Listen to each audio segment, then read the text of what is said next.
A paz do Senhor Jesus, meus queridos irmãos e irmãs, vocês que me acompanham, sejam muito bem-vindos. Já peço que você deixe seu gostei, compartilha, se inscreve no canal e vamos para mais um ensino da Palavra de Deus. Hoje nós vamos estar estudando o livro de Esther. Na semana passada nós encerramos o livro de Ruth e agora nós vamos dar seguimento na revistinha da Escola Bíblica Dominical, o Deus que governa o mundo e cuida da família. Solta a vinheta aí, editor.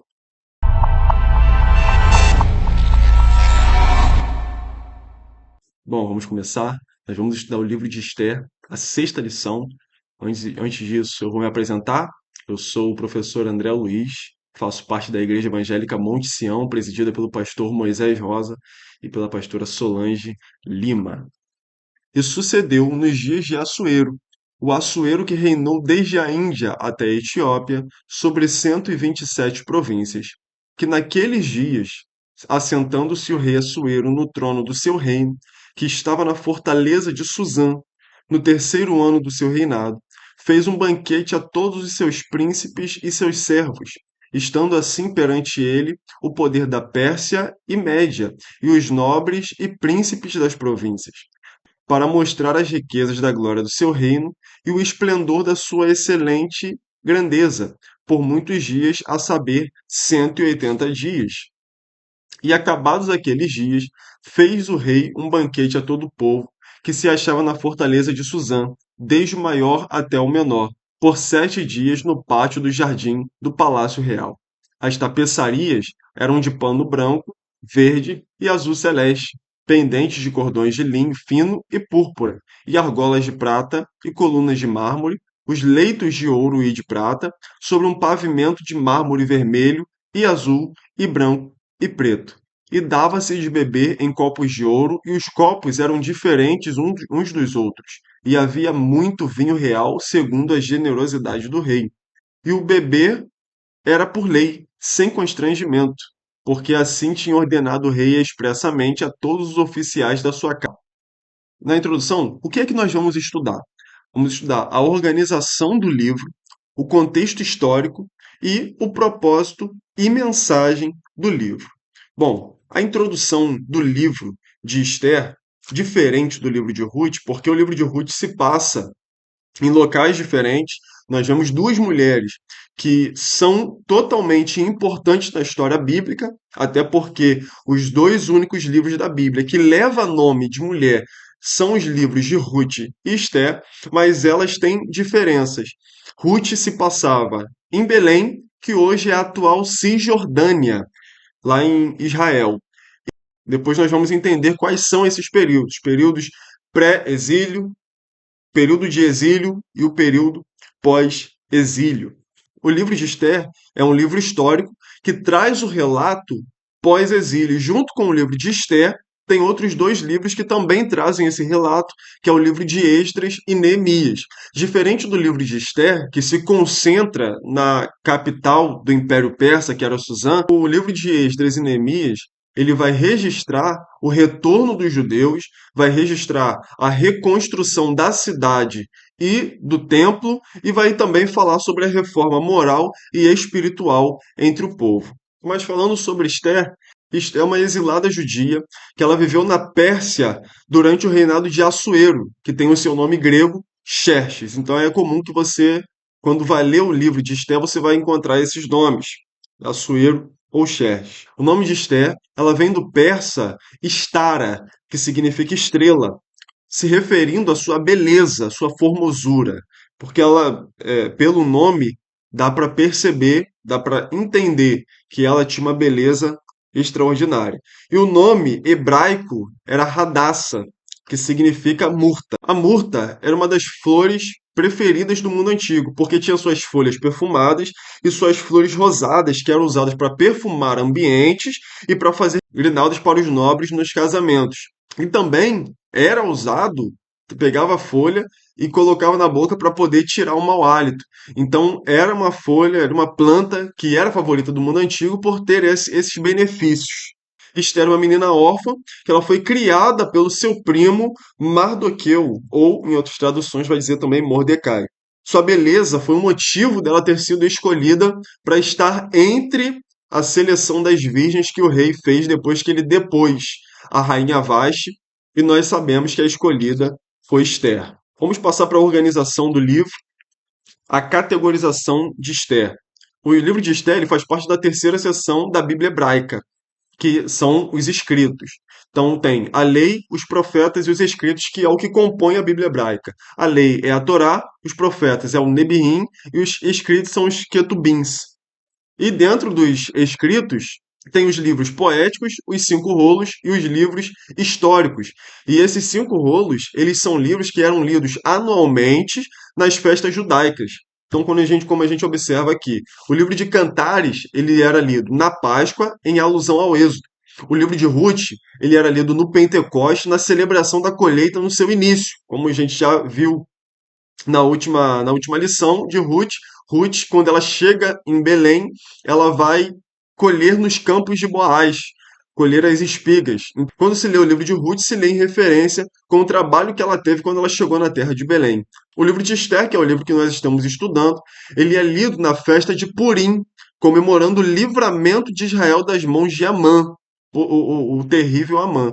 Eclesiastes, ele é lido na festa dos tabernáculos, que é a festa da gratidão. E o livro de Lamentações de Jeremias, ele é lido no mês de Abib, relembrando a destruição de Jerusalém pelos babilônios. Na característica literária, nós vemos que o livro de Esther, ele é um livro que contém 10 capítulos, ele conta essa história num estilo narrativo, diferente do livro de Ruth, que é um estilo dialógico. O livro de Esther, ele se passa da perspectiva do narrador. É alguém que está contando uma história como se estivesse contando de fora. E esse estilo que ele traz, o estilo narrativo, ele traz em cima de todo um cenário. O cenário que ele traz, a história que ele está contando, se passa em Suzã. O autor, ele não muda nunca de cenário. Todo o cenário do livro de Esther se passa somente na região de Suzã e não muda. Suzã é o palco de todo o cenário, onde o autor ele vai contar essa história, e nem mesmo Assuero, que que por um momento ele vai passar 4 anos numa campanha contra a Grécia, onde ele vai voltar fracassado e derrotado, foi relatado no livro de Esther, porque o palco central do livro de Esther é Suzã, para mostrar o que está ali. Então a gente já observa por aí que o rei ele não é o protagonista da história. O protagonista, é claro, né, é quem leva o nome no livro, que é Esther.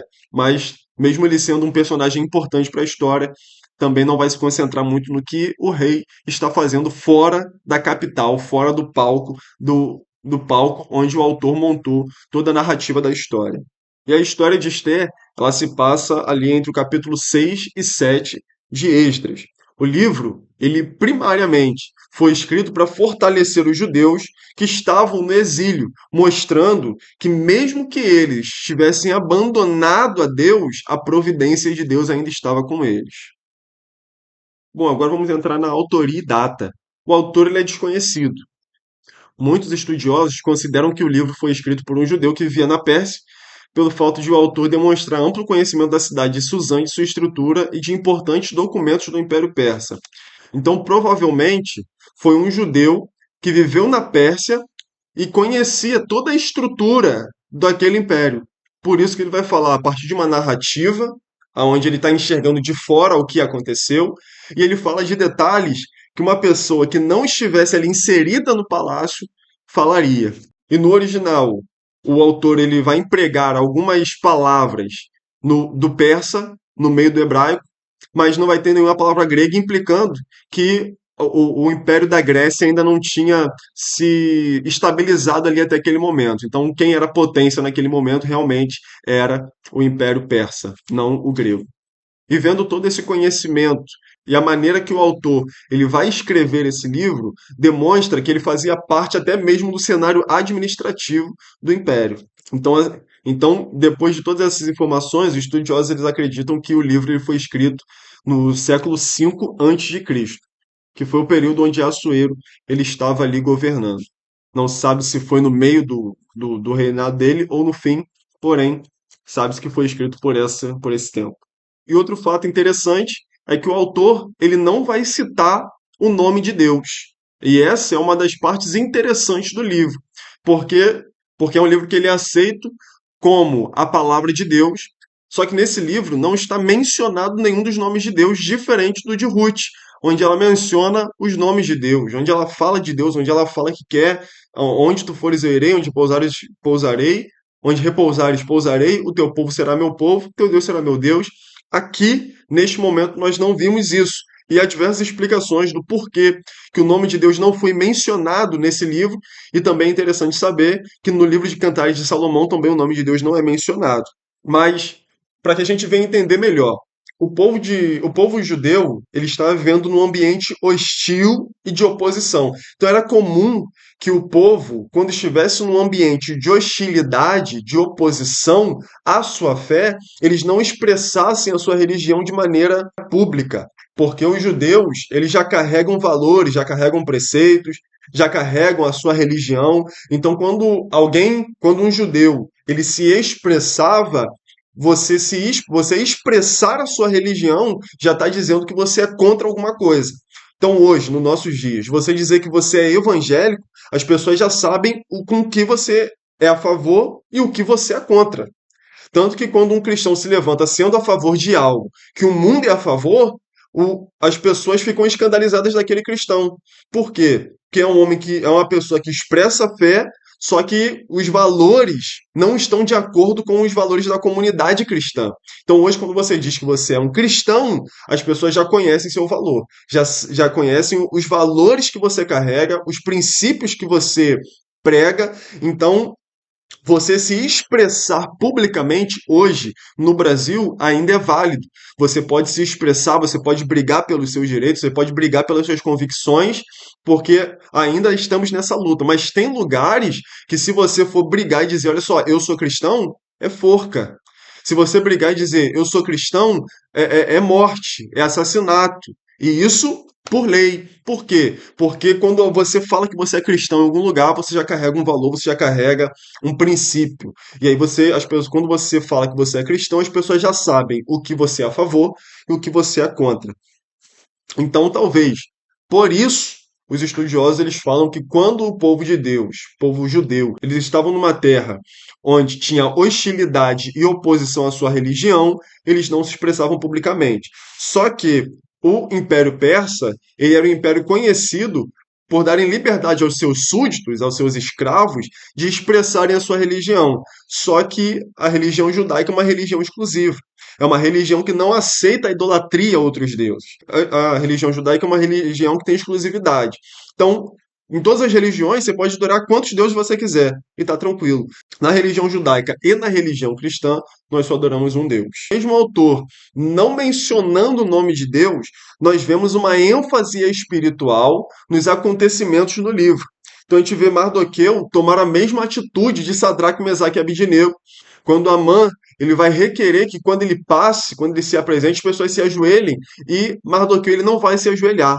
E isso não é uma posição de uma pessoa secular. Isso é uma posição de uma pessoa que carrega princípios e valores cristãos, ou no tempo dele, judaicos, da religião judaica. Isso fazia parte da religião dele. Outro ponto é que no livro vai ser instituído um jejum, e o jejum era uma prática religiosa. E o terceiro é que em Esther 9:30 vai ser feito um clamor por ajuda. E para quem que um judeu faz um clamor? Senão para Deus.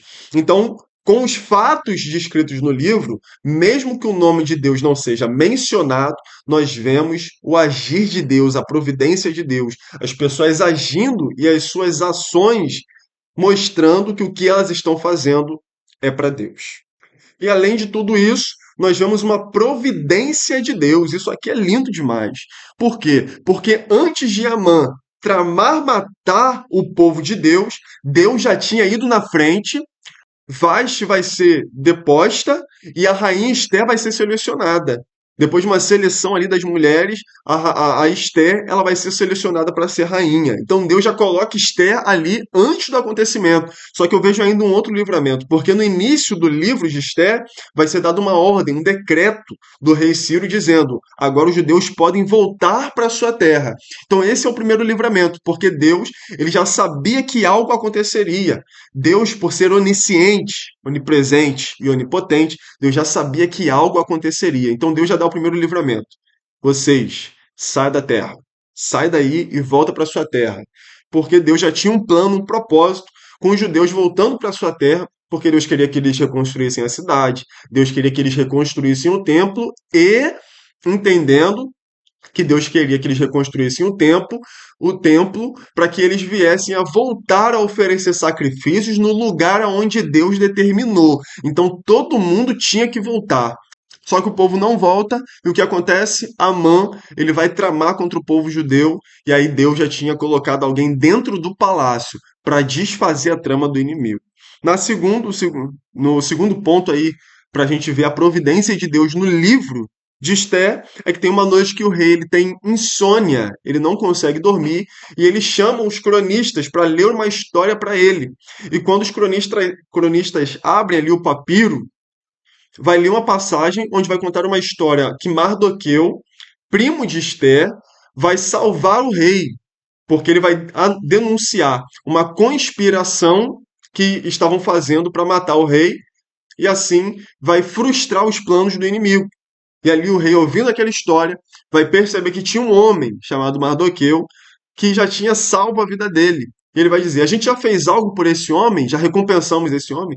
E os cronistas vão dizer: não, não recompensamos ele. Então o rei se vê numa dívida com Mardoqueu. Então a gente vai ver que tudo se encaixa. No cronograma de Deus, está tudo se encaixando. Então quando o inimigo se levanta, Deus já foi na frente do inimigo e já desfez tudo que o inimigo estava pensando. Tem um pastor chamado Sidlow Baxter que ele considera que a ausência do nome de Deus pode ter sido também pelo fato de que os judeus estavam longe da sua terra, teve uma ordem para eles saírem e eles não saíram, eles continuaram ali porque eles preferiram ficar por causa do comodismo. Então esse comodismo representava uma ruptura no relacionamento com Deus. Estava liberado para eles voltarem para a terra, mas eles não quiseram voltar. E outro perigo era que o Império Persa, eles permitiam adoração na cidade.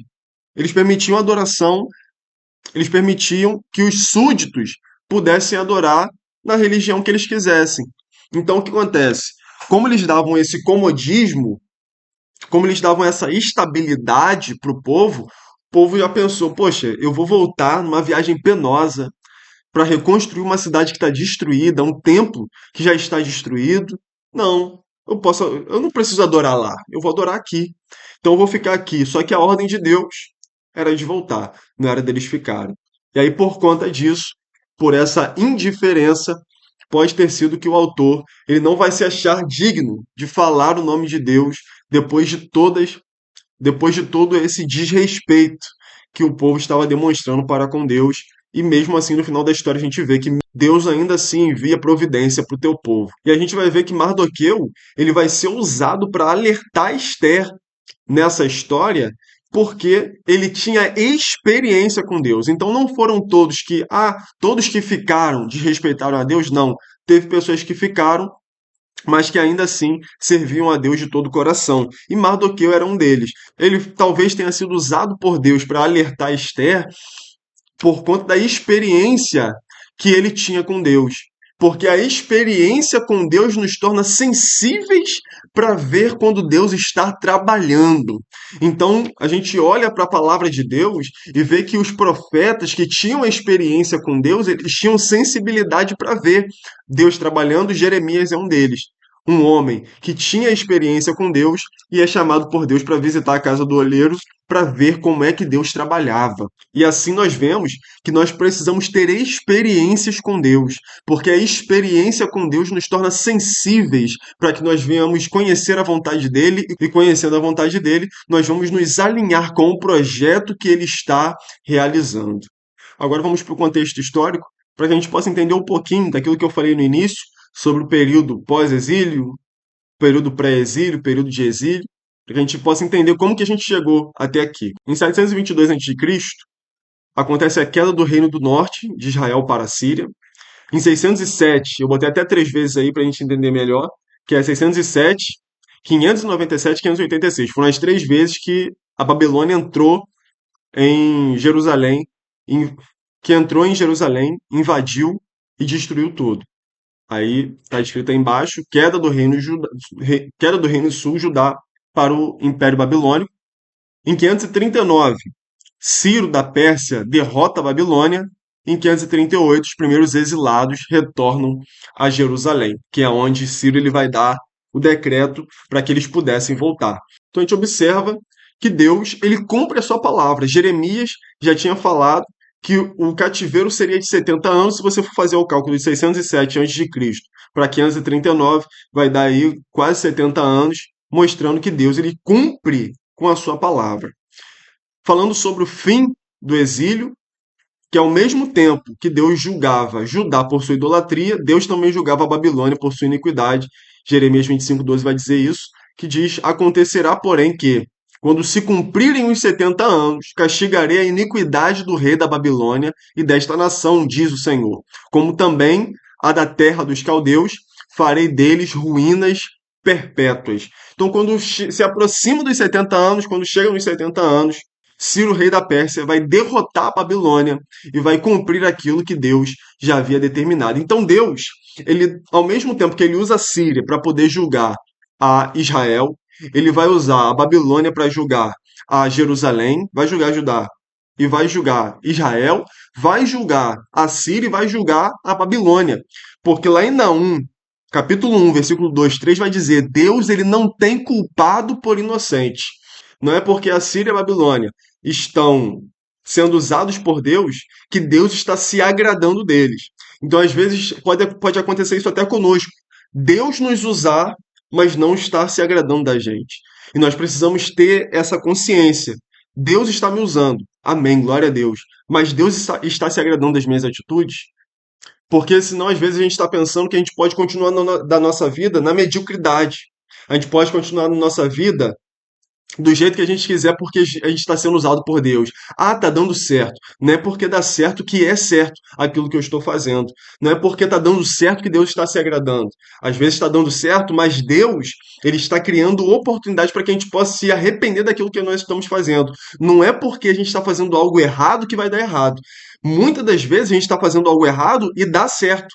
Porque o inimigo ele vai abrir o caminho para que dê certo, para que você continue na vida de perdição. Só que o que Deus quer para você é que, mesmo que esteja dando certo, você vai renunciar tudo aquilo que você está fazendo para você poder viver uma vida na vontade de Deus. Então, esses povos foram povos que foram usados por Deus para poder julgar a Judá e Israel, mas foram povos também que foram julgados por Deus porque não estavam de acordo com a vontade de Deus. Então Deus, em sua soberania, ele vai mostrar que independente de quem era a potência mundial na época, ele estava com tudo nas mãos dele. Em 539 a.C., Ciro vence a Babilônia e anexa seu território ao Império Persa. Em Esdras 1, do 1 ao 3, vai dizer isso. No primeiro ano de Ciro, rei da Pérsia, para que se cumprisse a palavra do Senhor pela boca de Jeremias, despertou o Senhor o espírito de Ciro, rei da Pérsia, o qual fez passar pregão por todo o seu reino, como também por escrito, dizendo: Assim diz Ciro, rei da Pérsia: O Senhor Deus dos céus me deu todos os reinos da terra e me encarregou de lhe edificar uma casa em Jerusalém, que está em Judá. Quem há entre vós, de todo o seu povo, seja seu Deus com ele, e suba a Jerusalém, que está em Judá, e edifique a casa do Senhor Deus de Israel. Ele é o Deus que está em Jerusalém. Então o rei Ciro, ele vai mandar que o povo volte para sua terra para poder reconstruir a cidade, reconstruir o templo, porque ele sabe também dos costumes do povo, que o povo tinha que adorar a Deus no templo, oferecendo os sacrifícios, oferecendo tudo aquilo que Deus já tinha ordenado, e de acordo com a vontade de Deus também. Aí no pós-exílio, o livro de Esté ele registra os fatos que aconteceram na capital do Império Persa, Suzã, entre o primeiro e o segundo retorno dos judeus para Jerusalém. Aí aqui, ó, mais de 1 milhão de judeus viviam na região da Babilônia. E mesmo com o decreto de Ciro, que permitiu a volta dos judeus para Jerusalém, somente 50 mil voltaram para reconstruir. A maioria ficou porque era mais cômodo ficar na Babilônia. A história de Esté se passa no intervalo do capítulo 6 e 7 de Esdras. Então a gente vê aí que o primeiro retorno ele acontece entre os períodos do capítulo 1 e 6 do livro de Esdras. nesse primeiro retorno, 50 mil voltaram sob a liderança de Zorobabel. Entre o período 6 e 7, entre o período 6 e 7, há um intervalo de 60 anos. E é nesse intervalo de 60 anos que acontece a história de Esther. E aí, no segundo retorno do povo, eles já vão voltar sobre a liderança de Esdras. E no terceiro retorno, terceiro período de retorno do povo judeu, eles vão voltar no período de Neemias. Às vezes a gente pensa que o livro de Esdras e o livro de Neemias, eles são contemporâneos, eles vivem na mesma época, mas não. Esdras vai na primeira leva, Esdras vai na segunda leva, e a gente vai ver que tem uma cronologia. Primeiro, Zorobabel ele vai liderar primeiro retorno, Esdras vai liderar o segundo retorno, isso passados anos depois, muitos anos depois. E Neemias ele vai terminar o serviço que foi começado por Zorobabel e por Esdras. Então, reconstruir não é fácil. A gente percebe que demorou 3 períodos. E entre um deles demorou 60 anos. Então, aqueles que foram na primeira reconstrução não ficaram vivos para poder ver o final da reconstrução, para poder ver como ficou a cidade, como ficou o templo. Só que nós vemos que esses homens eles não desistiram. Enquanto eles não conseguiram reconstruir, eles não desistiram. A gente vai começar uma obra agora, mas talvez a gente não fique vivo para ver a obra sendo terminada, porque a obra não é minha, a obra é de Deus. Eu preciso fazer algo que vá agradar a Deus, entendendo que a obra não é minha, entendendo que não sou eu quem tem que ver o resultado, quem tem que ver o resultado da obra é aquele que me chamou para a obra, é Deus.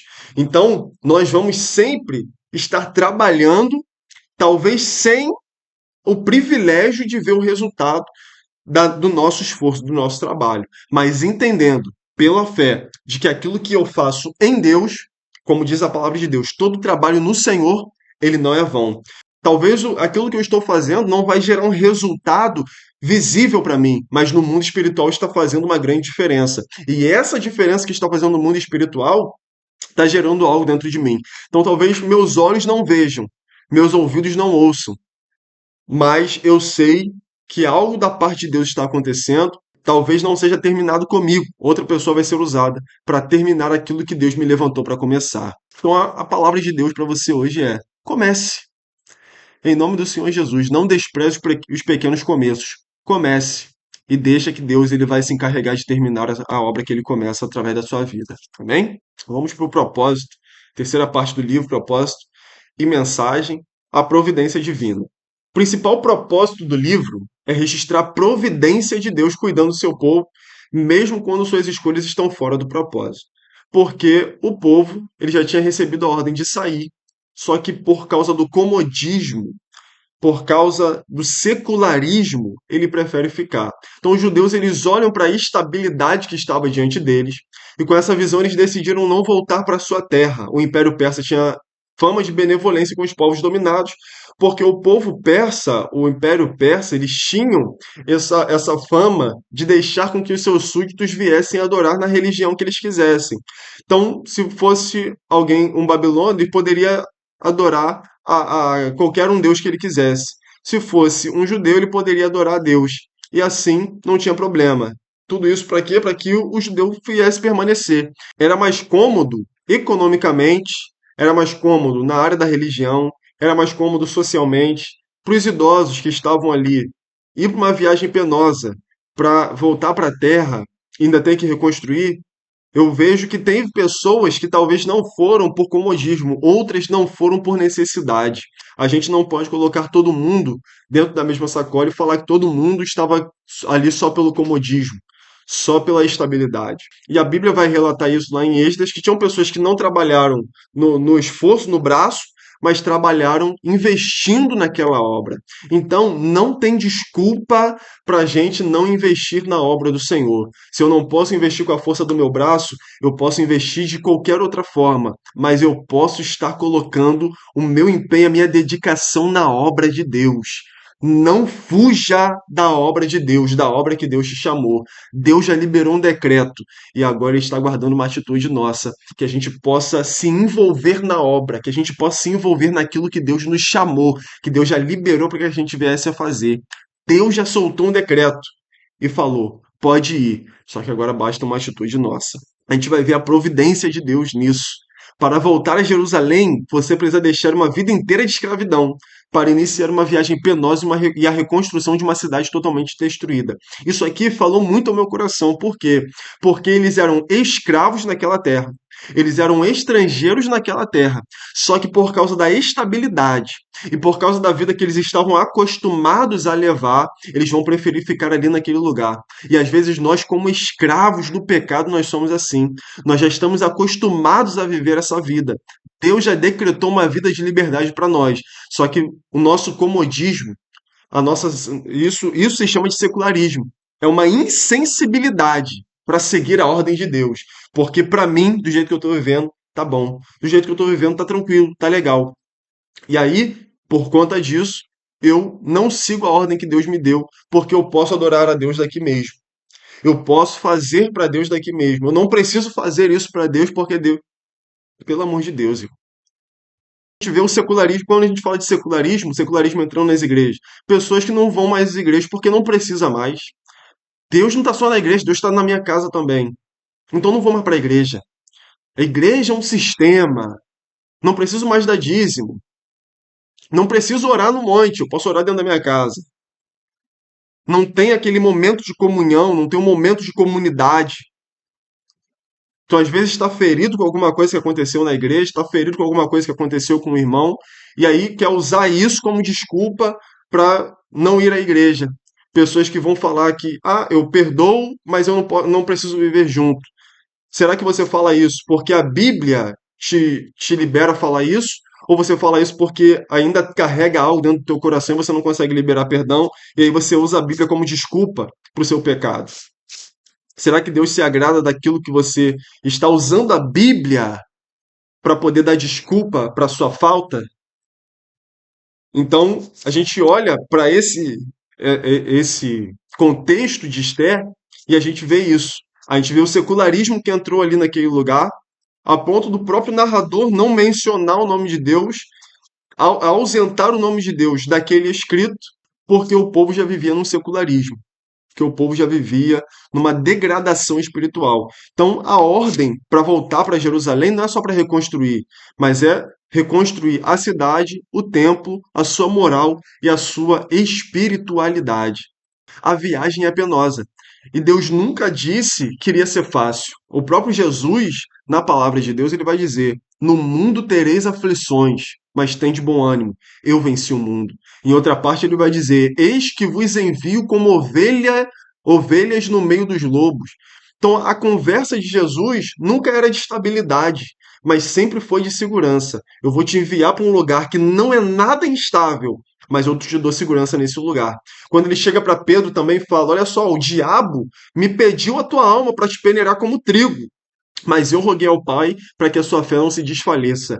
Deus nunca nos livrou da instabilidade, mas Ele sempre vai nos dar segurança para, mesmo na instabilidade, nós possamos confiar nele e ver a providência dele sendo manifestada, mesmo nos momentos de dificuldade.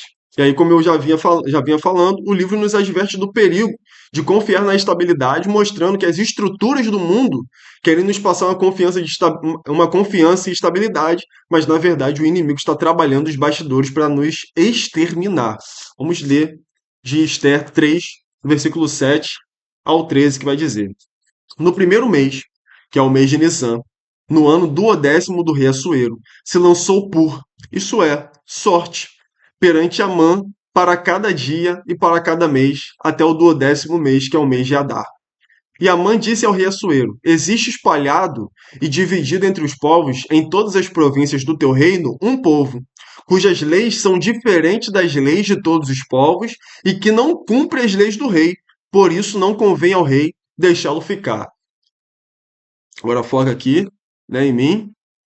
Aqui a gente vê que o povo de Israel ele era um povo exclusivo. Por mais que ele vivesse naquela terra, ele tinha uma exclusividade de leis. Ele já carregava um princípio e os valores.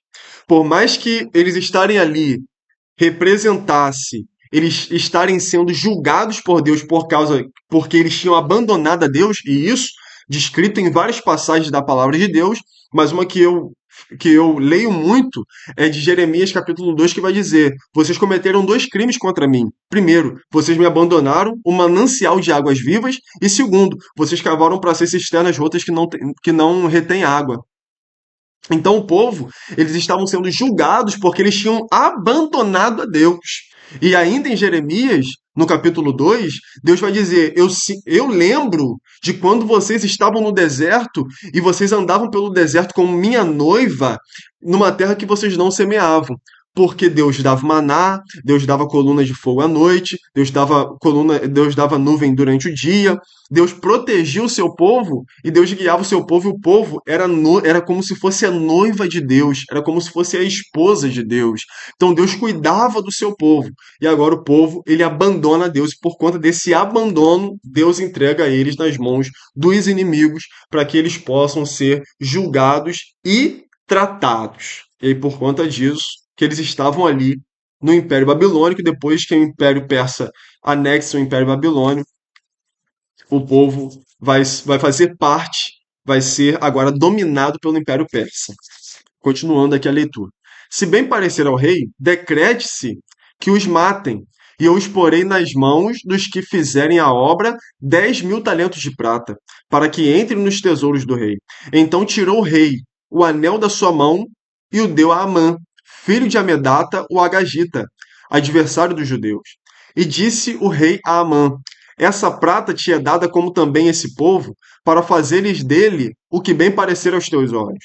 Então chamaram os escrivães do rei no primeiro mês, no dia 13 do mesmo, e conforme a tudo quanto Amã mandou, se escreveu aos príncipes do rei, e aos governadores que havia sobre cada província, e aos líderes de cada povo, a cada província segundo a sua escrita, e a cada povo segundo a sua língua. Em nome do rei Assuero se escreveu, e com o anel do rei se selou. E enviaram-se as cartas por intermédio dos correios de todas as províncias a todas as províncias do rei, para que destruíssem, matassem e fizessem perecer a todos os judeus, desde o jovem até o velho, crianças e mulheres, em um mesmo dia, a 13 do 10º mês, que é o mês de Adar, e que saqueassem seus bens. Então, a gente vê que é uma falsa estabilidade.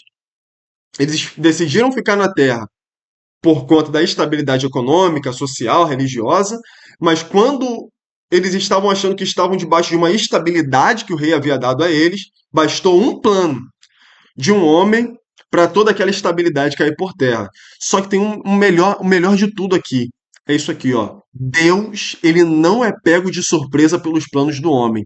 Deus está sempre na frente. Salmo 118, versículo 8 e 9, vai dizer: é melhor confiar no Senhor do que confiar no homem, é melhor confiar no Senhor do que confiar nos príncipes. Então que nós possamos confiar sempre no Senhor, porque como diz também a tua palavra em Salmos, os que confiam no Senhor são como os montes de Sião que não se abalam, mas permanecem para sempre. Eu preciso confiar no Senhor.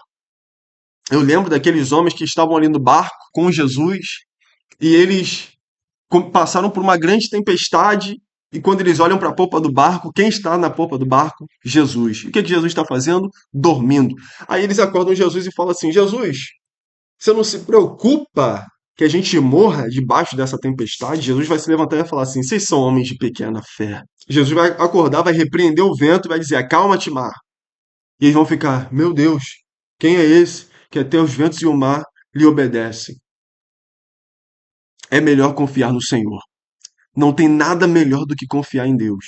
Então que nós possamos confiar em Deus. E esse livro, o livro de Esther, é um livro que primariamente ele foi escrito para isso, para que os judeus que estavam ainda exilados pudessem olhar para esse livro e ver uma mensagem de inspiração e de consolo. Qual é a mensagem de inspiração e consolo? Deus ainda envia providência para o teu povo. Meu Deus do céu. O povo estava sendo julgado, o povo estava debaixo de um julgamento de Deus, a mão de Deus pesando sobre o povo, porque o povo tinha abandonado a Deus. Só que quando Deus ele entra em cena, Deus desfaz o plano do inimigo. Quando Deus entra em cena, Deus manda providência. Então Deus ele já foi na frente. já providenciou Esté para estar ali, já providenciou Mardoqueu para estar na liderança do povo fora do palácio. Deus já tinha tudo nas mãos. E às vezes a gente olha para a nossa circunstância e pensa: tá tudo errado, não tá nada se encaixando. Só que na história que Deus está montando, tá tudo se encaixando. Glória a Deus. Na história que Deus está cronometrando, na história que Deus está escrevendo, porque Deus, por ser onipresente, ele pode visitar o meu futuro, Deus pode visitar o meu presente, Deus está no meu passado. Então Deus, ele não precisa se mover entre períodos. Deus está, Deus é, Deus faz. Deus, ele está no meu presente, assim como ele está no meu passado, ele está no meu futuro. Deus, ele é inexplicável, não tem como eu explicar. Eu posso ficar aqui um ano falando, não vou ter como explicar. Só você tendo uma experiência com Deus. Nem assim explica, mas você vai ser consolado e vai conhecer um pouco mais de Deus. Então que a gente possa conhecer mais a Deus. Esse povo conheceu a Deus não foi na paciência. Esse povo conheceu a Deus na aflição. Então, independente se for na paciência ou na aflição, Deus está te dando uma oportunidade que você conheça Ele hoje. Então, que você possa correr, que você possa agora ir orar, se agarrar em Deus e falar: Deus, preciso te conhecer, eu preciso de uma experiência contigo. Talvez você esteja aí gerando uma experiência na dor. Só que é essa experiência na dor que você está vendo a providência de Deus na tua vida. E para finalizar, a nossa aula, festa de Purim, significa lançar sorte. O propósito do livro de Esther também é registrar a instituição da festa de Purim, ordenada por Mardoqueu depois do grande livramento dos judeus. E em Esther 9, versículo 20 a 28, vai estar dizendo: E Mardoqueu escreveu estas coisas e enviou cartas a todos os judeus que se achavam em todas as províncias do rei Assuero, aos de perto e aos de longe, ordenando-lhes que guardassem o dia 14 do mês de Adar e o dia 15 do mesmo, todos os anos, como os dias em que os judeus tiveram repouso dos seus inimigos, e o mês que se lhes mudou de tristeza em alegria, e de luto em dia de festa, para que os fizessem dia de banquete de alegria, e de mandarem presentes uns aos outros e dádivas aos pobres. E os judeus encarregaram-se de fazer o que já tinham começado, como também o que Mardoqueu lhes tinha escrito, porque Amã, filho de Amedata, o Agagita, inimigo de todos os judeus, tinha tentado destruir os judeus e tinha lançado isto é, sorte, para os assolar e destruir. Mas vindo isto perante o rei, mandou ele por cartas que o mau intento que Amã formara contra os judeus se tornasse sobre a sua cabeça, pelo que penduraram ele e seus filhos numa forca. Por isso, aqueles dias chamam Purim, do nome Pur. Assim também, por causa de todas as palavras daquela carta, e do que viram sobre isso, e do que lhes tinha sucedido. Confirmaram os judeus e tomaram sobre si e sobre a sua descendência e sobre todos os que se achegassem a eles, que não se deixaria de guardar estes 2 dias, conforme ao que se escrevera deles, e segundo seu tempo determinado todos os anos, e que estes dias seriam lembrados e guardados em cada geração, família, província e cidade, e que esses dias de Purim não fossem revogados entre os judeus, e que a memória deles nunca teria fim entre os da sua descendência. Então, o que a festa de Purim comemora? A frustração do plano do inimigo. A festa de Purim comemora quando o plano de Amã, do mau Amã, que queria exterminar os judeus da terra, quando esse plano é frustrado, eles vão determinar essa festa, festa de Purim, que é a festa onde Deus ele vai entrar com a sua providência e vai desfazer o plano do inimigo. E aqui eu já quero liberar aquela palavra de glória para a tua vida, porque Deus ele está estabelecendo um tempo de festa de Purim na sua vida, onde ele vai frustrar o plano do inimigo. E eu não falo inimigo homem, eu falo inimigo o diabo, as potestades e os principados, porque a palavra de Deus fala que a nossa luta não é contra a carne nem contra o sangue, mas é contra principados e potestades que habitam nas regiões celestiais. Então, os principados e potestades que neste momento, talvez até enquanto você está dormindo, eles estão intentando algo contra a tua vida, mas Deus já entrou com providência e já frustrou o plano do inimigo. Até o mesmo próprio Jesus, quando ele veio à terra, a palavra de Deus vai dizer sobre isso, que o Filho de Deus, ele veio para desfazer as obras de Satanás. Ele veio para desfazer os planos que o diabo tinha contra a tua vida. E ele te salvou. Aleluia! Ele tirou você do império das trevas e te trouxe para o reino da luz. Glória a Deus. Ou seja, os planos que o inimigo tinha contra a tua vida, eles estão acabados. Por quê? Porque Deus chegou na frente. Deus chegou na frente. Se você puder, repita isso comigo em nome do Senhor Jesus. Deus frustrou os planos que o inimigo tinha na minha vida e Deus estabeleceu os planos dele na minha história. Glória a Deus. Então que fique esse ensinamento melhor é confiar no Senhor. Glória a Deus. O livro de Esther, juntamente com o livro de Cantares, como eu já disse, não menciona nenhum dos nomes de Deus, mas ainda assim conseguimos ver o agir de Deus na história, porque o principal, ninguém consegue tirar Deus de cena. Glória a Deus e aleluia. Ninguém consegue tirar Deus de cena da minha história. Por quê? Porque Deus, ele faz o que ele quer na hora que ele quer. Ele não precisa da opinião de ninguém, ele não precisa fazer reunião. Deus, ele age em favor do seu povo. Deus, ele trabalha em prol daqueles que nele espera. Antes que houvesse dia, eu sou, e ninguém é que possa escapar das minhas mãos, porque operando Deus, quem impedirá? Ninguém impede o poder de Deus na minha vida, ninguém tira Deus de cena, Deus não é pego de surpresa. Glória a Deus por este estudo, por essa palavra. Deus está aqui neste lugar, Deus está nesse estudo, que você possa sentir a presença dele neste momento, te consolando, te edificando e te dizendo no seu coração, através do Espírito Santo de Deus, o nosso amigo, de que ninguém tira Deus de cena, de que os planos do inimigo já foram frustrados na sua vida, porque o plano de Deus foi estabelecido na sua história, em nome do Senhor Jesus.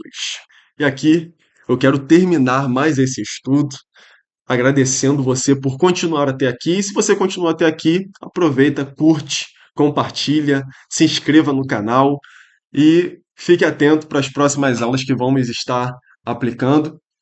E mande aí a sua sugestão, a sua crítica, o que você achou da aula, para que a gente possa ter um feedback também de como que a gente pode estar melhorando, né, adaptando aí para estar trazendo o melhor para vocês, em nome do Senhor Jesus. Então é isso, a paz do Senhor Jesus, fique com Deus e até a próxima.